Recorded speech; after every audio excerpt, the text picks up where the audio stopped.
વડોદરાની કોર્ટને બોમ્બથી ઉડાવી દેવાની ધમકી મળી છે। જિલ્લા કોર્ટને ઉડાવી દેવાની ધમકી મળતા જ હડકંપ મચ્યો છે। ઈમેલ મળતા જ કોર્ટ પરિસર ખાલી કરાવવામાં આવ્યું છે। બોમ્બ સ્ક્વોડ, ડોગ સ્ક્વોડની ટીમની કોર્ટમાં તપાસ કરવામાં આવી રહી છે। ઈમેલમાં તમિલનાડુ કોર્ટના ચુકાદાનો પણ ઉલ્લેખ કરવામાં આવ્યો છે।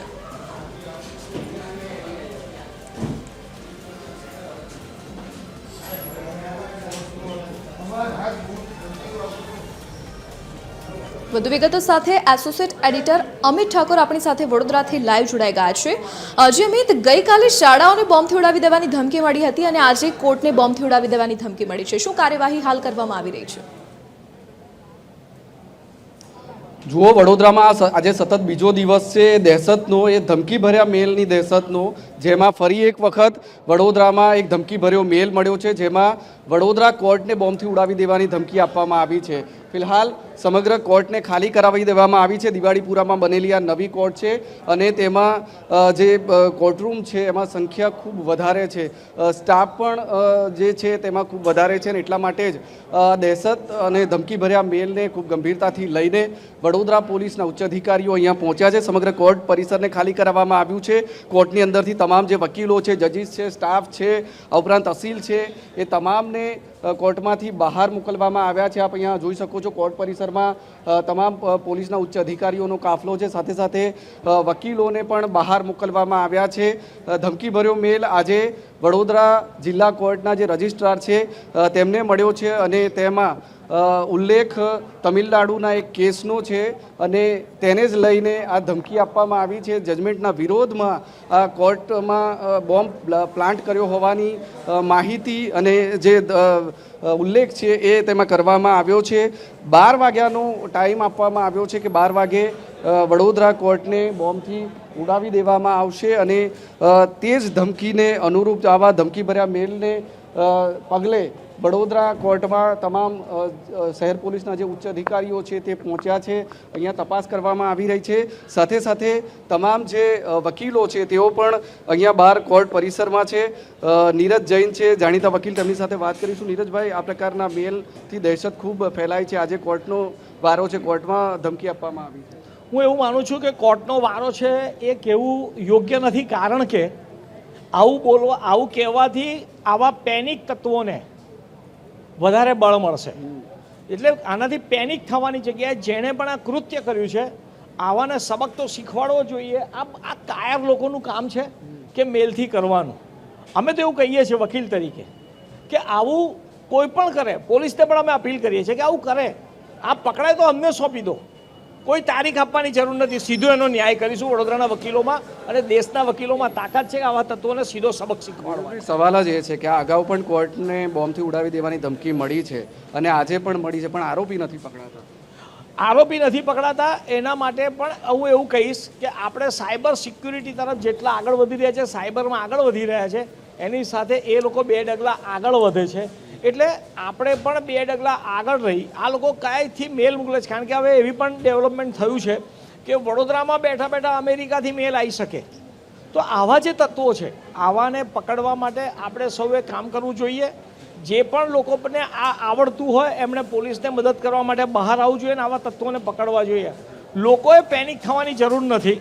આવા બાલિશ કર્મ કરનારા વ્યક્તિઓને આપણે શોધવા જોઈએ, ઓળખવા જોઈએ અને એને સીધા કરવા જોઈએ। કારણ કે એ લોકોનો પ્રયત્ન છે કે જ્યારે આજે 100 દેશના લોકો ભારત આવી રહ્યા છે, AI સમિટ આખા દુનિયાની ભારતમાં થઈ રહી છે અને એવા પ્રસંગે આ કરીને આ લોકો જે મેસેજ આપવા માગે છે તો આપણે એમને સાથે મળીને ભારતના લોકોએ સબક શીખવાડવો જોઈએ, અમારું માનવું છે।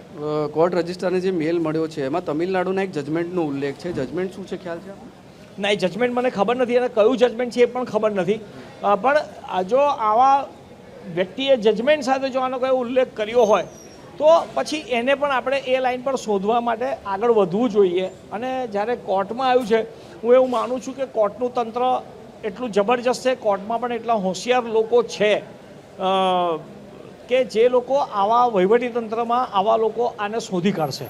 અને હું એવું માનું છું કે એમાં વકીલ મિત્રોની પણ કોઈ મદદ જોઈતી હોય તો વડોદરામાં પણ ઘણા વકીલો એવા છે કે જે લોકો આમાં જાણકાર લોકો છે, તો એને એમાં ઇન્વોલ્વ કરવા જોઈએ। નીરજ જૈન છે વડોદરાના જાણીતા વકીલ, તેમનું કહેવું છે કે આ પ્રકારના મેલ પહેલાં પણ મળ્યા છે, પરંતુ લોકોએ ગભરાવાની જરૂર નથી.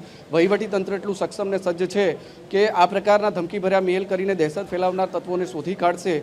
અને તેમને એક પ્રકારે આક્રોશ પણ વ્યક્ત કર્યો છે, જો આ પ્રકારના તત્વોને તેમને સોંપી દેવામાં આવે તો તેઓ ન્યાય કરે, પરંતુ આ પોલીસની કાર્યવાહી છે. પોલીસ દ્વારા આ મામલે કાર્યવાહી કરવામાં આવી રહી છે. બોમ્બ સ્ક્વોડ અને ડોગ સ્ક્વોડ સહિતની ટુકડીઓ અંદર તપાસ કરી રહી છે. કોર્ટના દરેક રૂમને ચકાસવામાં આવી રહ્યા છે. તેના બાથરૂમ હોય કે અન્ય કોઈ રૂમ હોય, એ તમામના ખૂણે ખૂણે ચેકિંગ કરવામાં આવી રહ્યું છે, કારણ કે 12 વાગ્યાનો ઉલ્લેખ છે એમાં. અને એટલા માટે જ વડોદરા પોલીસની વિવિધ ટુકડીઓ કોર્ટમાં અંદર તપાસ કરી રહી છે. અત્યાર સુધી એવી કોઈ શંકાસ્પદ વસ્તુ નથી મળી, એ રાહતની વાત છે. પરંતુ વડોદરામાં સતત બીજો દિવસ એવો છે. ગઈકાલે 25 જેટલી સ્કૂલોને આ પ્રકારના મેલ કરવામાં આવ્યા હતા, અને આજે વડોદરા કોર્ટને મેલ કરીને બોમ્બથી ઉડાવી દેવાની ધમકી આપવામાં આવી છે. જમિત વિગત સાથે જોડાવા બદલ આપનો આભાર. તો કોર્ટને બોમ્બથી ઉડાવી દેવાની ધમકી મળતા જ તંત્ર દોડતું થયું છે. કામગીરી કરવામાં આવી રહી છે. તો ઈમેલ દ્વારા કોર્ટ પરિસરને બોમ્બથી ઉડાવી દેવાની ધમકી મળતા જ કોર્ટ પરિસર ખાલી કરવામાં આવ્યું છે. તો બોમ્બ સ્ક્વોડ, ડોગ સ્ક્વોડની ટીમ કોર્ટ પહોંચી છે અને તપાસ કરવામાં આવી રહી છે. વડોદરામાં સતત બીજા દિવસે બોમ્બના ધમકીભર્યા મેલથી દહેશત વ્યાપી છે. હવે ધમકી મળી છે વડોદરા કોર્ટને, અને એટલા માટે જ વડોદરા કોર્ટ સંકુલને ખાલી કરાવી દેવામાં આવ્યું છે. આપ અહીંયા જોઈ શકો છો, સમગ્ર સંકુલને ખાલી કરાવીને આ તરફ જે વકીલો છે, તેમના અસીલો છે અને કોર્ટનો સ્ટાફ છે, તેને બહાર કોર્ટના સંકુલમાં મોકલવામાં આવ્યા છે. પોલીસ અહીંયા પહોંચી છે. બોમ્બ સ્ક્વોડ અને ડોગ સ્ક્વોડ દ્વારા સઘન તપાસ હાથ ધરવામાં આવી છે. નવી આ કોર્ટ છે, અને નવી કોર્ટમાં રૂમની સંખ્યા ખૂબ વધારે છે, અને એટલા માટે જ જે કોર્ટ રૂમ છે તેના ખૂણે ખૂણે ચેકિંગ કરવામાં આવી રહ્યું છે. સાથે સાથે તમામ જે સ્ટાફ છે તેને બહાર મોકલવામાં આવ્યો છે. પોલીસ અહીંયા સતત તપાસ કરી રહી છે. પોલીસ દ્વારા ચેકિંગ કરવામાં આવી રહ્યું છે. ડીસીપી મંજીતા વંજારા આપની સાથે છે, તેમની સાથે વાત કરીશું. મેડમ, શું ધમકીભર્યો મેલ મળ્યો છે, ઉલ્લેખ શું છે તેમાં? પહેલી વાત તો કોઈ પેનિક થવાની જરૂરત નથી. પોલીસનું કામ કરી રહી છે. આ ધમકીના મેલમાં અત્યારે હાલ કોર્ટ પ્રિમાઇસીસમાં જેટલા પણ જજીસ છે, જેટલા પણ વકીલો છે, અને સાથે સાથે જે પણ બીજા અરજદારો આવેલા છે, અત્યારે કોર્ટ પ્રિમાઇસીસમાં જ છે. અંદરથી નવા માણસોને એન્ટ્રી રેસ્ટ્રિક્ટેડ કરી છે, પરંતુ અંદર જે કામ છે કોઈ વિધાઉટ એની પેનિક સિચ્યુએશન થઈ રહ્યું છે. બધી ટીમો અલગ અલગ રીતે સર્ચ ઓપરેશન્સ પણ કરી રહી છે. સાથે સાથે જે મેલ મળ્યો છે એ રજિસ્ટ્રારના ઓફિશિયલ ઈમેલ આઈડી પર મળેલો હતો, કે રજિસ્ટ્રારશ્રીને એવો મેલ મળેલો હતો કે આ 12 વાગ્યા સુધીમાં કોર્ટને બોમ્બથી ઉડાડી દેવામાં આવશે. તામિલનાડુની અંદર કોઈ એવા જજમેન્ટના આધારે એના રિએક્શનના સ્વરૂપે અહીંયા બોમ્બથી આ પ્રિમાઇસીસને ધ્વંસ કરી દેવામાં આવશે એવી સૂચના હતી. એના મેઇન રિસોર્સિસ કયા ઈમેલથી મળ્યા છે, કયા આઈડીથી મળ્યા છે, એની સાયબરની ટીમ કામ કરી રહી છે. અહીંયા વડોદરા સિટીના અલગ અલગ પોલીસ સ્ટેશનની ટીમો લાગી ગઈ છે, કે જે સંપૂર્ણ પ્રિમાઇસીસને BDDS ટીમ, ડોગ સ્ક્વોડની ટીમ, અલગ બીજા એક્સપર્ટ્સની ટીમ દ્વારા અહીંયા ચેકિંગ થઈ રહ્યું છે. ગઈકાલે સ્કૂલોને જે મેલ મળ્યા છે, એ જ ડોમેનથી આ મેલ મોકલવામાં આવ્યો છે કે અલગ? અત્યારે હાલ હું ના કહી શકું કે સેમ ડોમેન છે, પરંતુ ઘણી બધી ટીમો, સાયબર એક્સપર્ટ્સ એમાં કામ કરી રહ્યા છે. અને આપણે જલ્દી પુખ્તા કરીશું કે અમદાવાદમાં છે, વડોદરામાં છે, સ્કૂલોમાં મળેલા છે, કોર્ટોમાં મળેલા છે. મેલના મેઇન રિસોર્સ એક છે કે તે અન્ય એજન્સીસ છે.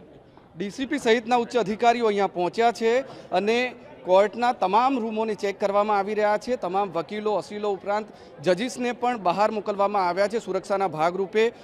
જે ઉલ્લેખ કરવામાં આવ્યો છે મેલમાં, તે પ્રમાણે તમિલનાડુના એક કોર્ટ કેસનું જજમેન્ટ છે, અને તેનો વિરોધ કરતા તેનો ઉલ્લેખ કરીને આ કોર્ટને ઉડાવી દેવાની ધમકી આપવામાં આવી છે. 12 વાગ્યાની ધમકી છે, અને તેના જ ભાગરૂપે બોમ્બ સ્ક્વોડ અને ડોગ સ્ક્વોડ સાથે પોલીસ અહીંયા પહોંચી છે, અને સઘન તપાસ કરવામાં આવી રહી છે. કેમેરામેન જિગ્નેશ સોલંકી સાથે અમિત ઠાકોર, TV 13 વડોદરા.